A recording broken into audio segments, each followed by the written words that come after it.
Alright, so yan. At magandang araw po sa inyong lahat. At sa mga kababayan ko nga po pala dyan sa Pilipinas po, magandang araw po sa inyong lahat. At sa mga kababayan ko na rin po sa iba't ibang sulok ng mundo po, magandang araw po sa inyo. Kung araw man sa inyo, magandang gabi po kung gabi sa inyo. At bago nga po pala ako mag-umpisa, kung bago ka pa lang dito sa channel na ito, huwag niyong kalimutan mag-subscribe po at pindutin yung notification bell sa baba po para lagi ka updated sa mga susunod na video na ina-upload ko. So bali sa araw na ito mga lods, ang i-repair po natin. So itong Bosch grinder po. So yan, Bosch. So yan. Itong GSW060 po mga lods. So yan.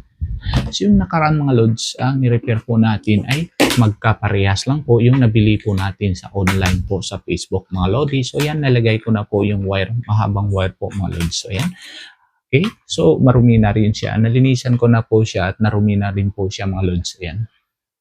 Ito po yung nabili po natin sa online mga lods. Ayan, nagamit ko na po. Grabe. Ito, bago po yung blade niya. So, ano na po. At nilagay ko na po yung mahabang wire niya po na nakuha ko po sa pressure washer po. Ayan, so mahaba. Sobrang haba po yung wire. So, ayan.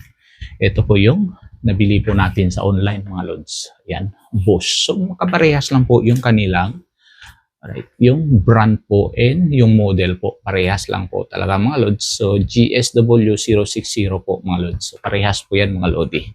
So bali ito yung bagong nasira po mga lods. Right. So bali ito daw mga lods, hindi daw gumagana. Okay, so ngayon itetest po natin kung totoo ba hindi siya gumagana. Alright, so yan. Okay. Yan.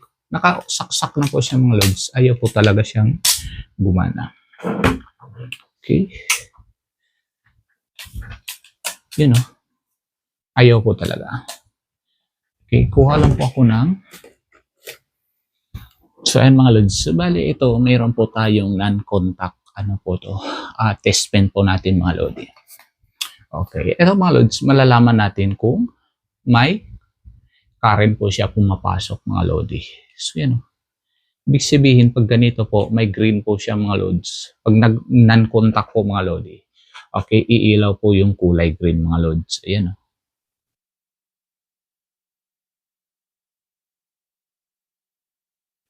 Okay, so yan. Ibig sabihin mayroon po yung kuryente mga lods. So yan. Subukan po natin bunutin. Ayan, nakabunot po mga lodi. So yan po, wala po yan. Hindi po yan siya iilaw.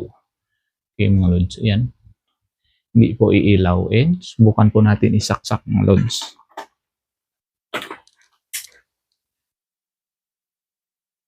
Yun. So yun o. So ibig sabihin mga lodi, may kuryente po siya pumapasok mga lodi. And try po natin on. So ayan, wala po talaga siya mga lodi. Okay, so tara, umpisahan po natin.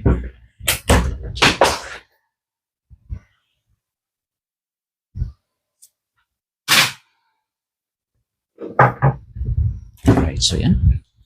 So kagaya ng dati mga lods, buksan po natin yung likod niya mga lodi. Okay, isang screw po dito sa likod ang bubuksan po natin.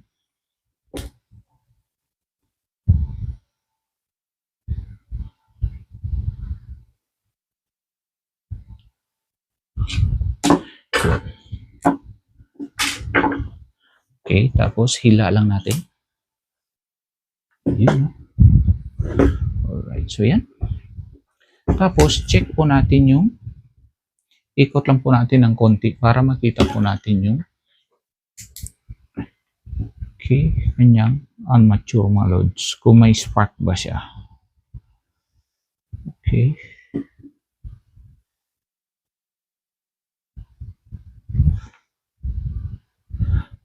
Okay, sa tingin ko mga lods, pag iniikot ko po ng ganito mga lodi, parang wala po siyang sumasayad mga lods. So bali yung parang yung carbon niya mga lods, hindi po sumasagad po mga lodi. So subukan lang po natin iangat din. Okay, so actually mga lodi, yung kanyang carbon ay mahaba pa rin naman po mga lods. So yan, subukan po natin ibalik yung kanyang carbon mga lods in. Okay, ibalik yung kanyang spring. Yun. Then sa kabila din, ganyan din mga lods. Alright. Okay, subukan natin yung sa kabila.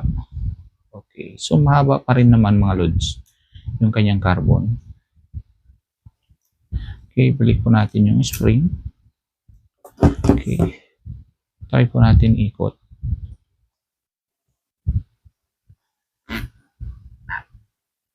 So yan mga lods, parang hindi siya sumasayad mga lods. So yan, try po natin to mga lodi. Isaksak ng naka-open lang mga lods.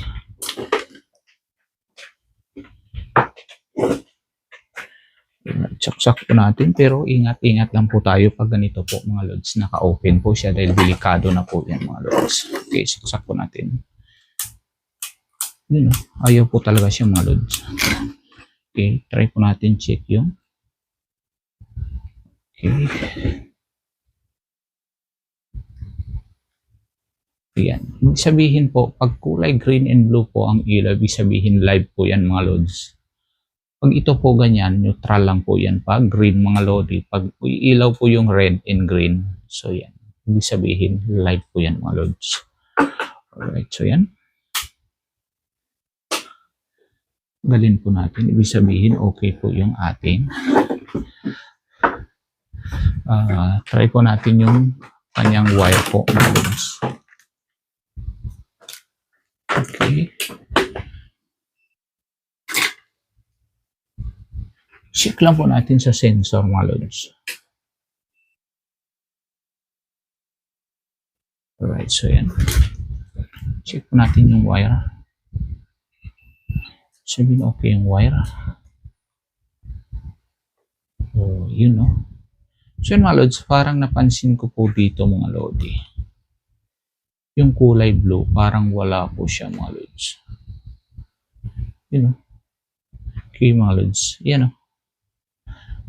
Okay, pag ilipat ko po dito sa brown, mayroon po siya mga lods. Pag ilipat ko po dito sa kabila, wala po siya mga lods. So, ibig sabihin, wala po tayong problema dito sa carbon and dito sa ating ano. Dito lang po ang problema sa ating wire po mga lods.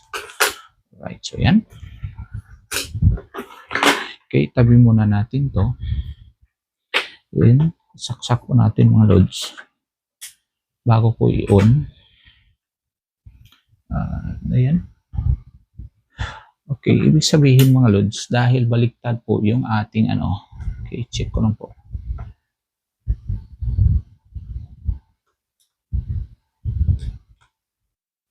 Okay, so yan, red, pumapasok po. Okay, pumapasok po.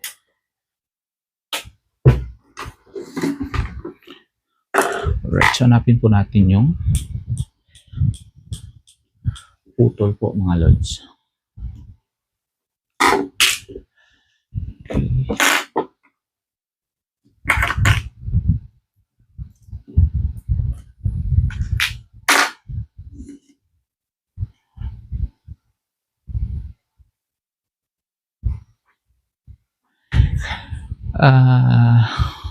Lagi po kasi napuputol mga lodi dito lang banda mga lods. Okay, so yun, tatanggalin muna natin to mga lodi.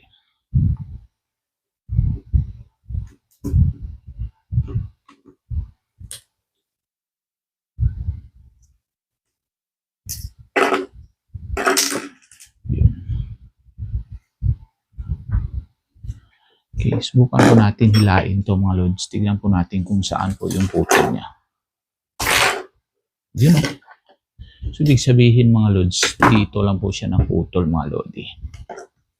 Okay, titignan po natin. Yun o. So, yun mga lods, kung hihilain nyo, hindi nyo basta-basta maputol yan mga lodi. Okay, subukan po natin tong isa. Yun o. Hindi nyo basta-basta maputol ito mga lods. So, hanapin ulit natin kung saan banda siya naputol mga lods. Okay.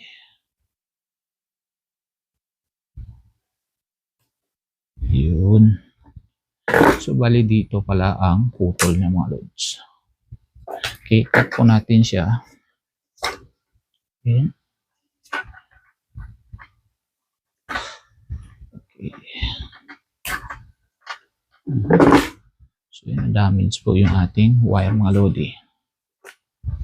Subukan po natin adjust ulit.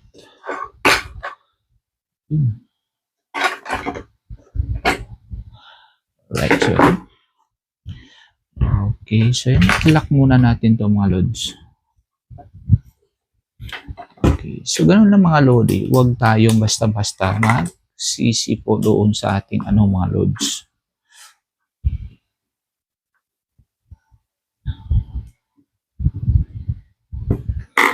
Okay, pag nagkaroon po tayo ng trouble ng ganito mga lodi, huwag po natin isisi kaagad yung ating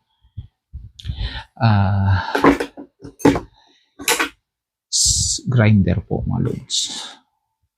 Okay, kasalanan po ng wire mga lodi. Ganyan lang yan mga lods. So ibig sabihin ang may kasalanan ang wire natin mga lods. Ayan, dahil mixi po siya pag dito mga lods. So dito na po natin ilagay ito. Okay, so gawin ko na lang tong ring para kompleto yung contact niya mga lods.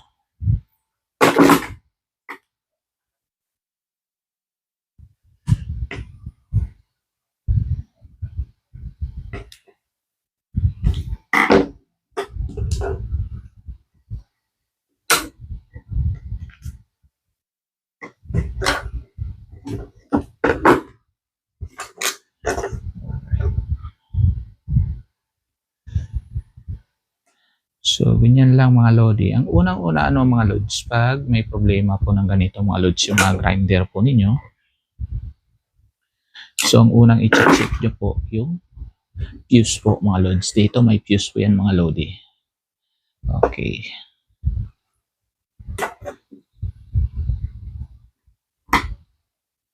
Sabagay mga lods, hindi naman pare-parehas yung ating mga grinder mga lods. Alright, so yan. Yung mga plug top po na ginagamit po natin mga lodi, hindi po pare-parehas mga lods. So yan. Okay, so yan. Ibalik po natin to. Okay, so sirado na po natin. Ibig sabihin sure na to mga lods. Kaya ipakita ko muna sa inyo na i-test ulit natin yung plug po natin na kulay blue mga lodi. Yun o, meron na. Lipat po tayo dito sa brown. Yun o, lahat po meron na. Yun. Bila. Ayan. So yan mga lods, meron na po siya mga lodi. Yan ngayon, isirado na po natin. Ibig sabihin sure ball na po itong mga lods. Okay.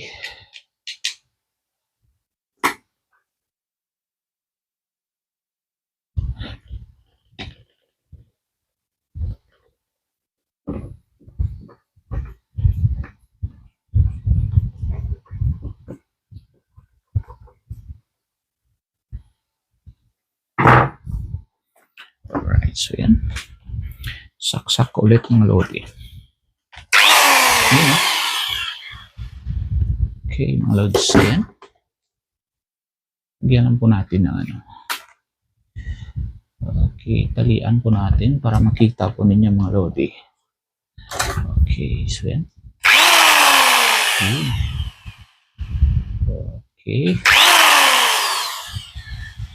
Alright, so yan.